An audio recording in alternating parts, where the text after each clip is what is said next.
Izuku slammed his front door shut, locking and bolting the mechanism and sprinting into the garage.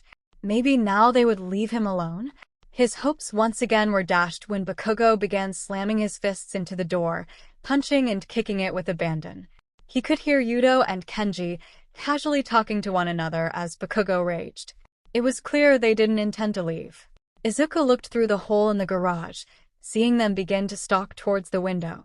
He slowly moved over to the Nexus apparatus sitting on the workbench, the soft blue glow of the power supply still humming strong. But unfortunately, as he tried to slink back, he tripped over some scrap metal, falling into the lathe and causing a loud bang. He hears Bakugo run over to the garage door and begin banging on it, trying to reach under the door and get in. Izuku had to think fast. He looked back at the workbench, the glove, and hastily picked himself up, quickly strapping the apparatus to his body. He slipped the glove on just as Yudo reached through the hole in the garage with his extended fingers and undid the latch, allowing Bakugo to lift the garage door and stalk towards him, Yudo and Kenji stalking close behind. "You really think you would get away with that, Deku?" Bakugo spoke, hands popping. "You know damn well that nobody, especially you, gets to fight back against the real heroes." Izuku backs away, pointing his glove at Bakugo. What? Is that a little fleshlight you made? Trying to be like your pathetic daddy? Is that it?" Izuku's blood boiled, but he needed Bakugo to get a bit closer, so he held himself. Right hand pointed palm out towards Bakugo, left hand on the switch. "I don't want to hurt you, Bakugo, a lie, but a necessary one. I just want you to leave me alone. If I am truly so pathetic, why do you waste your time with me?" Bakugo seems to pause for a minute, before letting his sadistic sneer grow again. Because despite being the most pathetic of all the extras, despite being such a fucking defect, you still haven't learned your place. You insist on trying to fuck up my perfect story, and I cannot let that stand. He approaches again, just a few steps out of Izuku's range, so be a good little freak and take your punishment. Bakugo lunged at Izuku, explosions blooming from his palm. Izuku flipped the switch. A beam emitted from the glove, just like last time, and struck Bakugo directly in the stomach, launching him back about 10 feet. Izuku quickly flipped the switch off, stumbling back, before he smelled something burning. He looked down and saw the welding glove on fire, and quickly threw it off and away from him. Bakugo stood up, rage clear as day on his face, before looking down to the now smoldering scrap. He looked down at his uniform, seeing a large scorch mark burning through the jacket and searing his undershirt. Luckily, the undershirt was designed to take his own explosions, so it absorbed the heat of the blast well. His eyes met Deku, who was trembling in fear, and a sadistic smile wormed its way onto his face. "Hold him down." Kenji and Yuto looked apprehensive, but with a quick glare from Bakugo they acquiesced, grabbing Izuku and pinning him to the ground by his arms and legs. Bakugo stalked forward, explosions popping in his hand. "It's about time you learned your place, Deku," Bakugo sneered, leaning down to a struggling Izuku, placing one hand on his shoulder joint. "You don't belong in this world, and I am going to prove it once and for all." The sound of the explosion was massive, far more than Izuku had heard before. But it was nothing compared to the sickening crack of his arm joint completely shattering.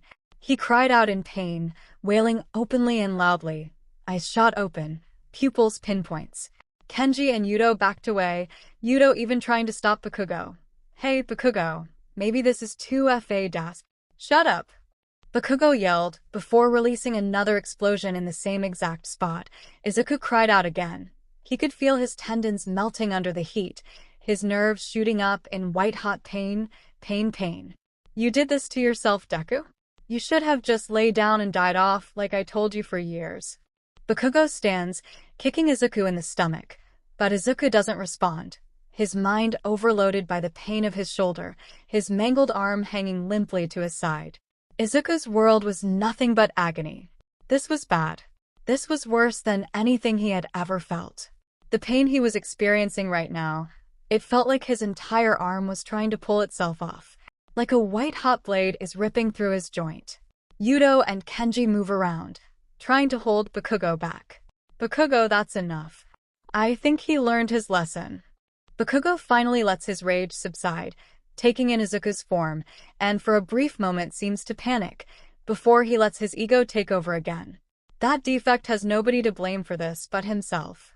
He turns around, gesturing for Yuto and Kenji to follow. "I gotta get home before it gets dark. Can't miss my 9 hours of sleep and ruin my perfect attendance." Yuto and Kenji look at one another, then look back at Izuku. They seem to resign themselves and follow Bakugo. Maybe he was right. Maybe this was what Deku deserved. Everybody knows you don't hit Bakugo unless you want to get hit back, right? Izuku is all alone, dipping in and out of consciousness. His lip is oozing blood. His ribs are cracked and breathing is difficult. His eyes are starting to fade, so he almost doesn't see the figure running into the open garage before his vision finally fades. Izuku stood outside the garage door, hesitating to enter the room, a small object clutched tightly to his chest. His father was yelling at the machines again, figuratively and literally exhaling flame from his nostrils in frustration. This time, the lathe seemed to be malfunctioning, something about the headstock being crooked. Izuku couldn't fully understand himself. It didn't really matter. What mattered is that his dad probably wouldn't be in the mood to see what he had made at this point. When his dad gets like this, nothing can pull him from his work. It was almost scary hearing him angrily rant as his hands worked away with practiced ease, almost as if the quality of his work improved the more frustrated he became. Though Izuku still didn't like it. He didn't like seeing his dad upset. Izuku sighed and began to walk to the stairs and head to sleep, but he stumbled on his loose shoes and fell to the ground with a thump. His mother's many warnings about leaving his shoes out echoing in his head, mirrored by the throbbing pain from the fall. "Izuku? Shoot." Izuku scrambled to his feet and began to slowly creep upstairs, but his father opened the garage door, turning to see Izuku, who quickly hid the object behind his back. "What are you doing up, bud?" Hashis' face, once twisted in unrestrained annoyance, immediately softened upon seeing his son. He was glad he had gotten time off for his son's birthday. You only turn 4 once after all, and he had already missed so many. Izuku slowly turned around, a guilty look on his face. "I wanted to make sure you were okay. You seem pretty upset." Izuku turned slowly away from his father. "I don't like it when you get upset." Hisashi sighed and walked over to his son,